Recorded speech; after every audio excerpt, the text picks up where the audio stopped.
2022년 7월 박정희 청년 세미나 진행하도록 하겠습니다. 저는 오늘 사회를 맡은 트루스포럼의 김웅규입니다. 여기 처음 오신 분들 계신가요? 예, 몇 분 계시네요. 여기 찾아오시는데 어렵지는 않으셨어요? 예. 이곳이 원래는 이곳이 바로 앞에 있는 산이 쓰레기산이었습니다. 쓰레기산이었는데 이것들을 이렇게 정비를 하면서 박정희 재단에서 이 공간을 국가로부터 받아가지고 박정희 기념관을 이렇게 건립하게 됐는데요. 처음에는 사실 이곳에 박정희 기념관을 세우는 것에 대해서 반대도 되게 많았고, 근데 반대를 이겨내면서 이곳에다가 세웠는데, 처음에는 그 공간에 대해서 사실 조금 왜 하필 쓰레기산 옆이냐, 쓰레기산 위냐, 위에다가 박정희 대통령을 기념하는 공간을 세워야 되냐, 뭐 이런 아쉬운 생각을 하신 분들도 많이 계셨다고 하더라고요. 그런데 지금 여기 보시니까 너무 좋죠? 네. 예, 이게 대한민국의 역사인 것 같아요. 대한민국은 정말 사실 그 쓰레기 더미 안에서 그 전쟁의 쓰레기 더미 위에서 세워진 기적 같은 나라입니다. 이 기적 같은 나라를 상징하는 곳에 어떤 의미에서 또 박정희 기념관이 세워진 게 아닌가, 박정희 대통령 기념 도서관이 세워진 게 아닌가, 이런 생각을 해봤습니다. 오늘 저희 박정희 청년 세미나는 박정희 대통령 기념재단, 그리고 박정희 학술원, 그리고 저희 트루스포럼의 공동주관으로 이렇게 진행을 하게 되는데요. 주최는 박정희 대통령 기념재단입니다. 이 세미나의 취지는 박정희 정신을 청년들에게 제대로 계승하자, 그리고 청년 세대를 육성하자라는 취지로 진행을 하는 것인데요. 이강호 위원님께서 전체적인 지도를 맡아주셨습니다. 앞에 앉아 계신데 박수 한번 부탁드리겠습니다.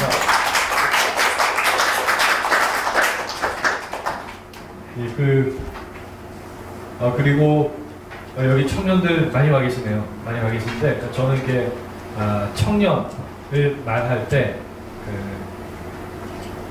청춘이란 시를 인용을 합니다. 사무엘 울만의 청춘이란 시 아시나요, 혹시? 모르시나요? 제가 간단하게 말씀드리면 청춘은 인생의 어떤 시점이 아니다, 마음의 상태다. 아무리 나이가 20살이라고 하더라도 비탄에 빠지고 또 상상이 끊기고 하면은 늙은이다. 하지만 우리가 고개를 들어서 희망이라는 파도를 탈 수 있는 한 80이 넘어도 청춘이다. 이런 시가 있습니다. 그래서 사무엘 울만의 시, 이 시 너무 좋아하는데요. 오늘 여기 계신 분들은 그런 의미에서 다 청춘이시기 때문에 이곳에 계신 게 아닌가 싶습니다. 다시 한번 이곳에 와주신 것 감사드립니다.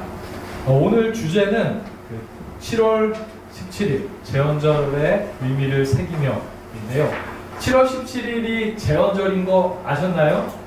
네. 모르셨던 분? 여기 계신 분들은 다 아시는군요. 그런데 참 안타깝게도 7월 17일 날 제가 알기로는 공식적인 어떤 이렇게 행사나 눈에 띄는 행사나 그런 것들이 없었습니다. 없었는데 이게 왜 그러냐면은 이전 정권에서 제헌절을 국가 공휴일에 대해서 이렇게 빼는 바람에 사실 이렇게 제헌절에 대해서 기억하고 의미를 새길 그런 기회가 사실 좀 어려워졌는데요. 그러다 보니까 많은 사람들이 이렇게 제헌절을 제대로 이해하지 못하고 또 기억하지 못하는 그런 상황이 된 게 아닌가 싶습니다. 그런데 이 제헌절이 백성에서, 조선의 백성에서, 그리고 식민지의 백성에서 국민이 탄생한 아주 사실은 긍정적인 의미에서 혁명적인 날이거든요. 그리고 국가로서의 대한민국이 골격을 갖춘 날입니다. 너무나 의미 있는 날이죠. 네, 그런데 아무런 기념 행사가 없었어요. 그래서 이강호 위원님께서 이게 이렇게 그냥 지나가면 안 되겠다. 그래서 제헌절의 의미를 새기기 위해서 저희가 박정희 청년 세미나를 이 주제로 진행하자고 지난주에 말씀을 해주셨습니다. 네, 지난주에 말씀을 해주셔가지고 준비하는데 조금 어려움이 있을 것 같았는데 크게 어려움은 없었습니다. 좀 정신이 없었고, 그리고 이 의미있날을 어떻게 기념할까 하다가 저희 그 청년들 연사들이 관련된 주제로 발표하는 형태로 하고 또 토론하는 형태로 이 재연절의 의미를 다시 새기기로 저희가 방향을 잡았습니다. 그래서 오늘 이 대한민국의 재연절을 기리는 이 세미나에 와주신 한 분 한 분께 진심으로 감사드립니다. 그럼 오늘 연사 소개해드리겠습니다. 그 연세대 정외과 21학번 이다운님, 그리고 이화여대 정외과 22학번 신채림님, 한국외대 청학과 17학번 박혜영님, 큰 박수로 환영해 주시면 감사하겠습니다.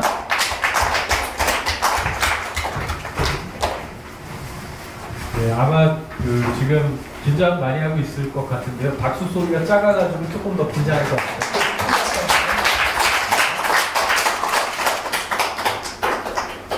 이건 첫 번째 발표는 50선거에서 7.17 헌법제정까지라는 주제로 자유대한민국의 탄생이라는 주제로 이다헌 연세대 정외과 2학번 학생께서 나오셔서 발표 진행해 주시겠습니다. 다시 한번 큰 박수 부탁드리겠습니다.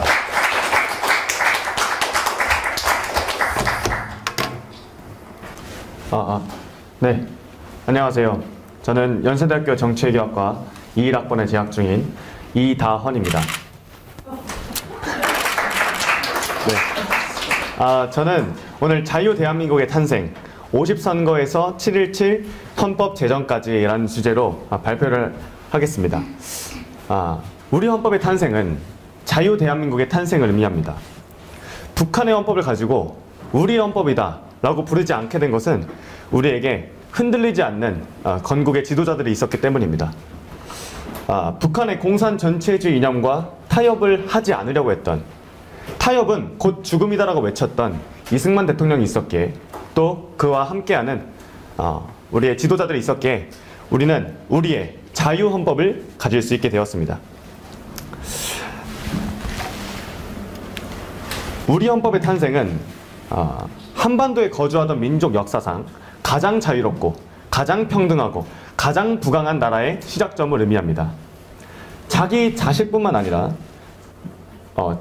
그리고 자기 자식의 자식까지 영원히 노비로만 살아야 했던 그런 비참한 시기는, 그리고 영원토록 지주의 땅을 대신 경작하여서 목숨을 연명해야 했던 그런 불쌍한 시기는 우리 헌법의 제정과 함께 끝났습니다. 우리는 지금 누구도 능력만 있다면 잘 살 수 있다는 그런 기회의 평등을 누리고 있습니다. 우리는 신체의 자유, 거주 이동의 자유, 직업 선택의 자유 등 무한한 자유를 이 대한민국에서 누리고 있습니다. 우리는 또한 역사상 가장 배부르고 풍족한 세대입니다. 과거에는 먹을 것이 없어서 개를 잡아먹었는데, 이제는 개한테 옷을 입혀주고 개를 따뜻하게 해주고 개를 병원에 데려가고 정말 그렇게 우리는 잘 살고 있습니다. 1945년 8월 9일 일본이 미국에게 핵을 2방 얻어맞고 항복하기 직전 소련은 8월에 폭풍작전을 개시하여서 만주와 한반도 북부 지역을 차지합니다. 당시 미국은 한반도 남부까지 소련이 차지하게 된다면 이 한반도에 대한 권한을 소련에게 모두 빼앗길 것을 염려하여서 38선 분할 점령안을 제시합니다. 그래서 38선 이북 지역은 소련군이 무장해제를 시키고, 38선 이남 지역은 이 미국이 일본군을 무장해제시키기로 약속을 했습니다. 소련은 그때부터 38선 이북과 이남의 교통과 통신을 차단하고 그리고 이 지방인민위원회를 장악하도록 김일성 세력에게 지시합니다. 그래서 북한은 빠른 속도로 1946년 2월까지 이 김일성 주도의 일당 독재 체제를 완수하고, 그리고 1946년 2월 북조선 임시인민위원회를 수립합니다. 이 북조선 임시인민위원회는 임시라는 말이 붙었지만 당시 토지개혁도 단행을 하고, 또한 그 기업들을 국유화하는 등 정부가 할 수 있는 일들을 수행하였습니다. 그리고 이 북한은 이렇게 빠른 속도로 권력의 어떤 집중화가 이루어졌는데, 남한 지역에서는 그러지 못했습니다. 남한 지역에서는 이승만 세력, 김성수 세력, 또 여운행 세력, 김구 세력 등으로 나뉘어서 갈등을 반복하고 있었습니다. 또한 미군정은 통치를 잘 못했습니다. 이 미군정의 미숙한 통치 아래에서 우리 남한에 있는 지도자들은 분열을 했습니다. 단결된 북한은 이제 한국에서 정치 공작을 시작합니다. 한국에서 공산주의자 세력을 양성하고 또한 공산주의자 세력의 어떤 이데올로기를 가르치고 또한 민중의 계급의식을 고취시키며 미군정에 대한 반감을 고취시키기 위해 지속적인 공작 활동을 전개합니다. 박헌영은 1946년 7월부터 폭력 투쟁 전술을 채택하고 대구 폭동, 농민 폭동, 9월 총파업, 경찰 습격 등의 여러 가지 폭동을 전개합니다. 그래서 민간인도 학살하고 우익 인사의 집을 불태우기도 하고 정말 만행을 벌입니다. 그리고 미군정의 자료에 따르면 당시 38선 이남 지역에 살고 있던 우리 사람들은 공산주의와 공산당에 관해서 막연한 호감을 가지고 있었습니다. 그들이 어떠한 의도를 품고 있는지 잘 몰랐죠. 그때 이승만 대통령은 1945년 10월에 입국을 해서 45년 12월부터 반공연설을 전국을 돌아다니면서 하기 시작합니다. 공산당의 위험성을 전국을 돌아다니면서 이야기하고 공산당이 당신의 자식이라면 부모 자식 인연을 끊어라 이런 식으로 이야기를 하면서 공산당을 아주 비판을 합니다. 그러다 보니까 38선 이남에 살던 우리 사람들은 이승만 대통령을 존경하고 있었기 때문에 이승만 대통령이 말하는 공산당의 위험성에 대해서 인지하게 되었습니다. 동시에 미군정의 정책도 1947년 3월 트루먼 독트린을 기점으로 변화되었습니다. 이 미국은 이 미군정을 통해서 좌우합작 정부를 구성하려고 많은 노력을 했습니다. 그런데 이승만은 이에 대해서 강력하게 비판을 했습니다. 북한과는 타협할 수 없다. 그런데 이제 미군정은 이승만의 말을 듣지 않고 좌우합작 정부를 구성하려고 하다가 1947년에 그리스 등 동유럽 지역에서 소련이 팽창 야욕을 보이는 것을 보게 됩니다. 그리고 이 소련의 팽창 야욕에 의해서 무장투쟁, 게릴라 투쟁 이런 것들이 벌어지는 것을 보면서 우리가 공산당과 타협하면 안 되겠다. 우리가 이제부터 공산당을 적으로 삼고 그들과 싸워야겠다는 생각을 합니다. 그래서 당시 미국 대통령 트루먼은 이제부터 공산주의의 위협을 경계하고 더 이상 이를 보고만 있지 않겠다는 트루먼 독트린을 발표합니다. 그러다가 유엔은 1947년 11월 14일 미국이 제출한 유엔 감시하에 남북 총선거안을 결의안 제112호로서 채택하였습니다. 그래서 이제 남북한 동시선거가 시행되게 되었는데 소련은 인구조사와 또한 선거 사전 준비를 위해 북한으로 들어온 이 유엔 임시위원들을 들여보내주지 않았습니다. 도대체 왜 들여보내주지 않았을까요? 저는 그 이유에 대해서 두 가지로 생각을 해봤습니다. 첫째로는 신생국제기구였던 이 유엔의 대표성을 훼손시키기 위해서 그러하였다고 생각을 했습니다. 미국 주도의 유엔의 어떤 정책에 저항하여서 이 공산주의 국가들을 결집시키고자 이 유엔 결의를 거부하였던 것입니다. 또한 둘째로는 동시에 선거를 했을 때 당시 남한 지역에 살고 있던 인구가 더 많았기 때문에 그리고 이승만이 남한에 있는 사람들에게 반공주의를 잘 심어넣었기 때문에 선거에서 승산이 없었다라고 생각했을 수도 있겠습니다. 어쨌든 결국 유엔은 1948년 2월 26일 남한만에서라도 선거를 실시할 것을 권고하는 이 미국이 제시한 결의안을 통과시켰습니다. 그래서 38선 이남 지역에서 선거를 실시하기로 결정하였습니다.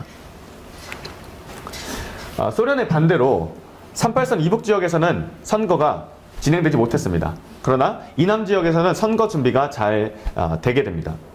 그런데 이 북한은 남한에서 선거가 진행되는 것을 방해하려고 마음먹습니다.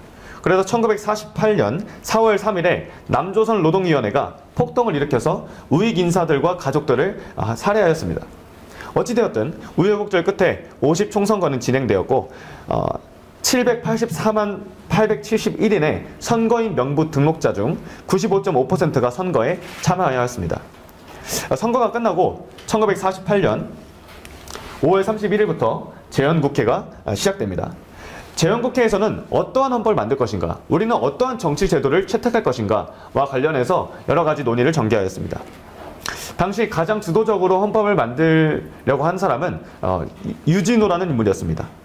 유진호는 이 재헌국회에서 국회 헌법기초위원회의 전문위원으로 한민당 측에서 활동하였습니다. 이 한민당은 김성수가 이제 당의 수장으로 있던 당인데요. 그는 이 독일의 바이마르 헌법에서 채택된 이 의원 내각제, 내각 책임제, 이것이 가장 좋은 정치 체제라고 생각했습니다. 또한 당시 원로 법조인이자 헌법편찬위원회 수장이었던 이 김병로라는 사람도 대통령제에 비판적이었습니다. 한민당에서는 독일처럼 대통령을 두되 이 실권은 총리와 또 그가 구성하는 내각에게 있도록 하는 내각 책임제를 제시하였습니다.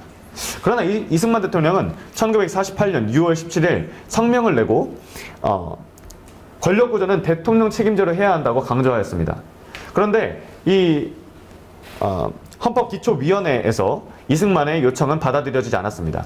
이 서상일이라는 사람이 당시 헌법기초위원회 위원장이었는데 이 사람이 6월 20일에 이승만이 있던 이화장에 찾아가서 이 헌법기초위원회에서 이 내각 책임제를 수정하는 안건이 받아들여지지 않는 것 같습니다. 라고 이제 보고를 했습니다.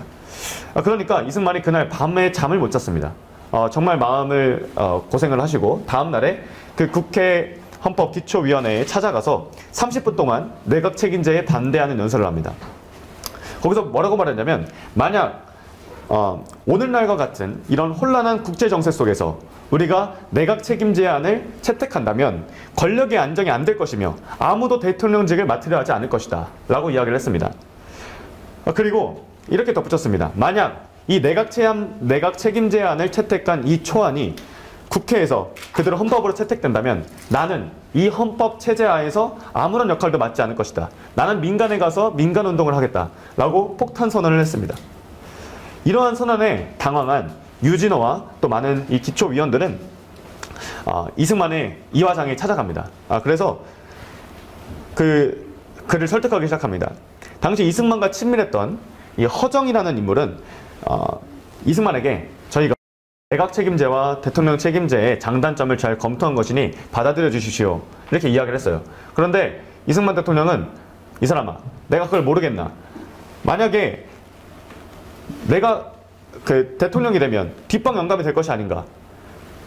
내가 그 대통령제와 내각 책임제의 장단점을 모르겠나? 라고 하면서 그 허정이라는 사람에게 면박을 주었습니다. 이러니까 당시 가장 유력한 정치인이었고 가장 영향력 있는 정치인이었고 또한 또 가장 유력한 대통령 후보였던 이승만이 이렇게 강력하게 반대하니까 이 사람들도 계속 밀어붙일 수가 없었습니다. 사실 역사적으로 불안정한 정치 환경에서 그리고 정당이 과도하게 난립하는 이런 환경에서 당시 정당이 엄청 많았습니다. 의원내각제는 매우 불안정한 정치 체제였습니다. 1차 세계대전에서 패배하고 바이마르 헌법이 채택된 독일에서는 이 아주 불안한 정치 상황이 계속됩니다. 당시 세계 경제 대공황도 있었고 또한 이 독일은 패전국이었기 때문에 배상금을 지불하면서 많은 경제적으로 어려움이 있었습니다. 그때 당시 이 바이마르 헌법 체제 아래에서 14년 동안 내각이 21번 바뀌었습니다. 이렇게 엄청나게 불안한 정치 제도였다는 것이죠. 불안정한 정치 환경 속에서는요. 그리고 이탈리아도 마찬가지였습니다. 이탈리아도 세계 2차 세계대전에서 패배하고 이 의원 내각제로 시작이 됐는데 당시에도 최근까지 평균 1년에 한 번 바뀌었다고 합니다. 내각이. 그런데 물론 이제 안정적인 정치 환경도 있었으니까 그때 임기가 제대로 진행되었다는 것을 고려한다면 불안할 때는 1년에 수차례도 내각이 바뀌었다는 것을 우리가 알 수 있습니다. 그러니까 당시 우리나라는 태어난 지 얼마 되지 않았고 또한 정당도 많았고 당시 무소속 의원이 엄청나게 많이 당선이 되었거든요. 이런 상황에서 내각 책임제로 가게 된다면 이 제대로 될 리가 없었습니다. 이렇게 정치적으로 불안한 상황에서 내각 책임제를 채택했던 독일과 이탈리아의 좋지 않은 결과를 보았을 때 그리고 우리가 결과적으로 대통령제를 채택하고 대통령제 하에서 6.25 전쟁을 성공적으로 막아내고 또한 동시에 이 박정희 대통령 하에서 정말 위대한 경제 성장을 이루었던 것을 보면 이 당시에 내각 책임제보다 대통령 책임제가 더 적합한 정치 체제였다는 것을 우리가 알 수 있습니다. 이승만 대통령의 통찰력은 내각 책임제를 주장하던 사람들보다 한 수 위에 있었습니다. 그래서 당시에 이 김준현 기초위원은 다 설득을 당하고 지금 초안을 보니까 몇 점만 좀 고치면 대통령 중심제로 수정이 가능하겠습니다 라고 말을 했고, 그래서 당시 한민당의 수장이었던 김성수는 알겠다 라고 하고 고치라고 이야기를 합니다. 그래서 당시 김준현이라는 사람이 연필로 쓱쓱 몇 조문을 고쳐서 결국에 대통령 책임제로 정치 제도를 변경하였습니다. 그런데 원래 내각 책임제로 헌법 초안을 작성했던 유진호라는 인물은 연필로 그렇게 몇 조문을 고쳐가지고 하게 되면 이 비빔밥 헌법이 될 것이다 라고 이야기를 했습니다. 그런데 김준현이 고친 조항들을 이 유진호에게 보여주면서 어떻게 앞뒤가 잘 맞습니까? 라고 하니까 유진호가 앞뒤가 잘 맞기는 하네요 라고 하면서 그 자리를 떠났다고 합니다. 어쨌든 우리의 본래 헌법은 의원 내각제로 기획되었습니다. 이러한 점을 고려한다면 우리 헌법에 있는 이 의원 내각제적 요소들이 어디서부터 비롯되었는지 이해할 수 있습니다. 이제 정부가 법안을 발의하는 것이라던가 혹은 국회의원이 강요를 겸직할 수 있다는 것, 이런 것을 보면 우리나라 헌법에는 대통령제와 의원 내각제적 요소가 적절히 혼합되어 있다는 것을 이해할 수 있습니다. 그리고 이제 7월부터는 이승만 대통령이 제시한 이 대통령 책임제 안을 기초로 헌법이 계속해서 논의가 되기 시작합니다. 그래서 양원제를 채택할 것인가 단원제를 채택할 것인가 이제 이런 논의도 있었는데 결과적으로 단원제가 채택이 되었고, 그리고 대통령을 국회에서 간선으로 선출한다라는 내용도 포함이 되었습니다. 이렇게 대한민국의 헌법이 만들어지는 과정은 결코 쉬운 과정이 아니었습니다. 아니, 그 자유민주주의를 표방하는 정치 지도자들끼리 모여서 헌법을 논의할 수 있다는 것 자체가 아주 기적이었습니다. 만약 공산 전체주의를 표방하는 이 북한의 정치 지도자들과 함께 헌법을 고민하고 했다면 정말 끔찍한 결과가 벌어졌을지도 모릅니다. 공산주의와는 절대로 타협할 수 없다. 그들과는 헌법을 만들 수 없다라고 이야기한 이런 불굴의 신념을 가진 이승만 대통령과 또 그와 함께한 많은 우리의 애국 지도자들이 있었기에 우리는 우리의 자유민주주의 공화국 헌법을 만들 수 있었던 것입니다. 비록 몇 가지 주제에서 의견이 달랐더라도 우리의 재헌국회 의원들은 한마음으로 우리의 첫 헌법을 만들었습니다. 재헌절이 공휴일에서 제외되면서 또한 교육에서 재헌절을 제대로 다루지 않으면서 우리 국민들의 인식 속에서 재헌절은 사라져가고 있습니다. 우리 민족 역사상 가장 부강하고 가장 자유롭고 가장 평등한 그런 시기를 연 우리 헌법의 의미는 결코 잊어져서는 안 될 것입니다. 비록 북한과 싸우고 또한 경제 발전에 몰두하면서 일부 우리 헌법에 명시된 우리의 권리들이 제한되었던 때도 있었습니다. 그럼에도 불구하고 더 이상 자유민주주의 체제에서 노비는 없습니다. 그리고 거주 이전의 자유는 항상 보장됩니다. 누구나 원하는 직업을 가질 수 있습니다. 또 누구나 무상교육을 받을 수 있습니다. 이 몇몇 사람들은 제한되었던 일부 권리들만을 언급하면서 그리고 헌법은 권력자의 수단이었다면서 이 헌법의 의미를 격화시키기는 합니다. 그러나 우리가 보다 권리를 거시적으로 본다면 우리의 자유와 평등은 재헌헌법의 토대에서 역사상 가장 발전하였습니다. 나무를 보면 우리가 일부 나무를 보면 일부 나무는 마르고 또 꺾이고 그런 것이 있을 수 있습니다. 그러나 우리가 숲을 본다면 이 앙상하고 마른 나무들만 있던 과거의 우리의 숲은 더 이상 없습니다. 우리가 지금 보고 있는 숲은 재헌헌법의 토대 위에서 훨씬 크고 훨씬 부강하고 훨씬 번창한 그런 숲을 볼 수 있습니다. 우리는 이러한 아름다운 숲을 만들었던 우리의 재헌헌법의 의미와 그 재헌헌법을 제정하기 위하여 공산주의자들과 타협하지 않았던 자유민주주의 대한민국을 만들기 위해 노력했던 우리의 건국의 아버지들을 기억해야만 합니다.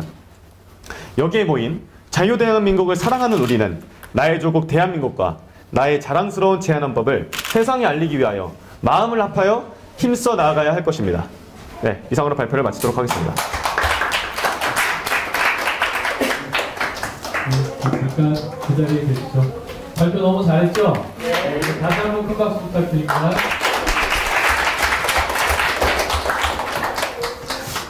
예, 혹시 질문이 있으시면은 질문 받도록 하겠습니다. 발표에서 그 제목은 50선거 이후 그리고 또 7.17 재헌까지였었는데 그 해방 이후에 전국을 잘 정리를 해주신 것 같아요. 그리고 또 남한만 선거를 치르게 된 배경이나 또 대통령제를 채택하게 된 배경 이런 것들을 정리를 되게 잘 해주셨는데 혹시 질문이 있으실까요? 질문 있으신 분? 발표를 왜 이렇게 잘하냐 뭐 이런 질문 하셔도 됩니다. 네, 정리하시면서 어땠어요? 저는 간단하게 알고 있던 우리가 헌법을 어떻게 만들어 왔는가, 그리고 이 교과서가 아니라 제가 공부를 하면서 한 줄로 보았던 장면이 있었어요. 그 한 줄이 뭐였냐면 내각 책임제 안과 대통령 책임제 안이 헌법을 만드는 과정에서 갈등이 있었다 라는 그 한 줄을 보았는데, 그 한 줄에 관해서 어떠한 스토리가 있었나 그걸 보면서 우리가 역사를 배우는 것이 이 한 줄만 가지고 이해할 수 있는 것이 아니라 이 한 줄을 더 풀어서 이해함으로써 우리가 좀 더 크게 바라봐야 되겠구나. 우리가 지금까지 역사를 너무 한 줄로 그냥 이승만은 독재자, 박정희도 독재자 이런 식으로만 배워왔다. 그리고 그 사람들이 해왔던 여러 가지 더 큰 업적들, 정말 위대한 업적들이 있음에도 불구하고 너무 그것을 한 줄로만 보았다라는 생각을 했습니다. 그래서 우리가 역사를 배울 때 한 줄로 역사를 배우는 것이 아니라 이걸 더 크게 배워야 하겠다. 그래서 그런 생각을 많이 했습니다.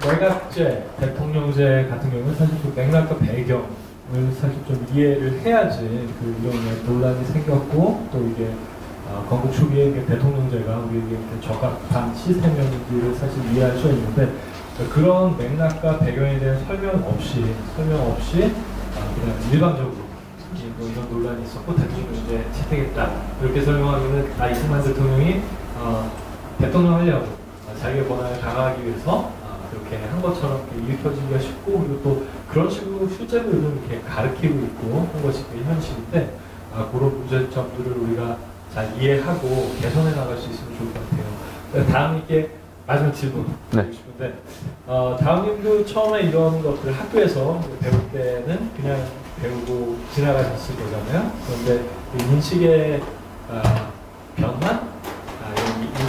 인식의 전환이 생기게 된 계기가 있었나요? 저는 제 인식의 전환이 있었던 거는 중학교 2학년이었습니다. 저는 그때까지 무엇을 통해 역사를 배웠냐면, 그러니까 학교에서보다 저는 책으로 역사를 더 많이 읽었던 것 같아요. 특히 만화책이나 혹은 위인전이라던가 이제 그런 것으로 역사를 제가 많이 보았고, 또 이제 KBS에서 하는 여러 가지 역사 프로그램들, 이제 그런 것들을 보면서 역사를 공부를 해왔었는데, 그때까지 이승만 대통령에 관해서 또 박정희 대통령에 관해서 좀 비판적인 인식을 저는 가지고 있었습니다. 그런데 중학교 2학년 때쯤에 이호 목사님의 대한민국 건국사 강의를 들으면서 이 역사가 우리가 지금까지 잘못 배웠구나. 우리가 미디어라던가 책이라던가 이런 데에서 너무 역사를 편향적으로 가르쳤다는 것을 알고, 그때부터 저는 공부를 하기 시작했습니다. 그래서 고등학교 때 역사 교육을 받기 전에 저는 미리 좀 더 공부를 하고 들었어요. 그러니까 우리가 우파의 시각에서 이승만과 박정희를 공부를 하고 그 다음에 학교 수업을 들었는데, 학교 수업이 정말 편파적이라는 거를 저는 분별할 수 있었습니다. 그때 당시에 미리 공부를 해왔었기 때문에. 그래서 그때 제가 우리 역사가 정말 잘못 가르쳐지고 있구나. 잘못 가르쳐진 교육을 들으면서 이게 잘못됐다는 것을 확실하게 인식을 하고, 그때부터 그 잘못된 것들을 반박하기 위해서 친구들에게 알려주기 위해서 더 공부를 많이 했습니다. 이제 저는 그래서 제 인식의 전환은 중학교 2학년이었습니다. 네. 그런 변환이 있었기 때문에, 생각의 전환이 있었기 때문에 오히려 더 자세히 공부하고 이렇게 훌륭한 발표를 할 수 있었던 것 같은데요. 앞으로도 더 발전하시길 바라겠습니다. 너무 좋은 훌륭한 발표해주는 굉장히 큰 박수